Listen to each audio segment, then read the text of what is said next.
bakunzi bacu turabasuhuje amahoro y'Imana bane namwe aho muri hose. Ubu rero amakuru agezweho n'itangira rya shampiyona mu Rwanda, rya shampiyona y'umupira w'amaguru mu Rwanda y'umwaka wa 2025-26, aho iratangira ku mugaragaro kuri iyi weekend, aho abakunzi b'umupira w'amaguru biteza imikino ikomeye izahuza hamwe amakipe akomeye mu gihugu. Mu mikino izakurura benshi harimo uwo ku munsi wa mbere uzahuza Rayon Sport hamwe n'ikipe ya Kiyovu Sport.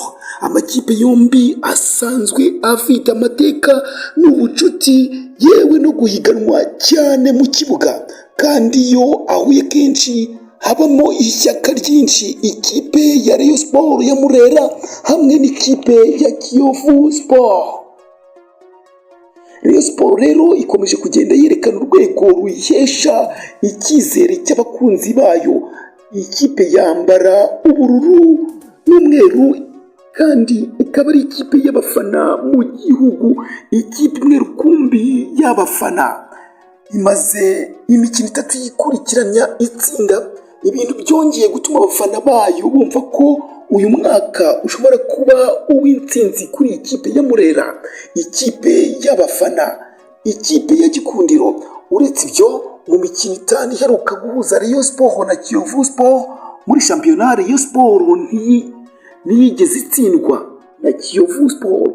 Ibintu byerekana uburyo ikomeje kugira amahirwe imbere ya mukeba wayo Kiyovu Sport, ikipe yambara icyatsi. Kuri wa gatandatu rero aya makipe yombi azongera guhurira muri Kigali Pele Stadium mu mikino w'umunsi wa mbere wa Rwanda Premier League ya 2025-26. Ni umukino utegerejwe n'abafana batari bake, kuko akenshi Rayon Sport yiwe na Kiyovu Sport abafana baba bafite imbaraga nyinshi, bafite ishyaka ryinshi yo kufana amakipe yabo, kandi nk'abafana ba Rayon Sport murabizi ko baba bafite ingufu nyinshi. Abafana ba Rayon Sport ikipe nibo yubakiyeho, uko bafana ikipe ya Rayon Sport nirakagumye kugira imbaraga, akaba ari nabyo bigwi iba yigamba buri gihe. Kiyovu Sport nayo iri kwiyubaka, ikaba ifite intego yo kwitwara neza muri uyu mwaka mushya. Ni ikipe ifite amateka akomeye kandi maze igihanganye na Rayon Sport mu buryo bukomeye.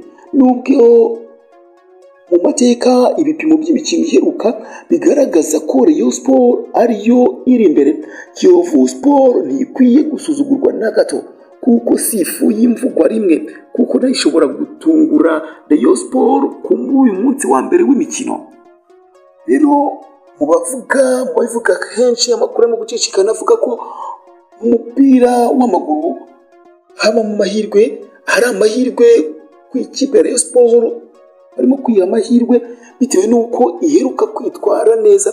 Ariko ku rundi ruhande umukino wa derby ntuba woroshye, buri kipe ishaka gutangirana amanota 3 kugira ngo yizere kugera ku ntego zayo zo gutsinda shampiyona nshya igiye gutangira kuri uyu wa gatandatu. Ni derby itoroshye.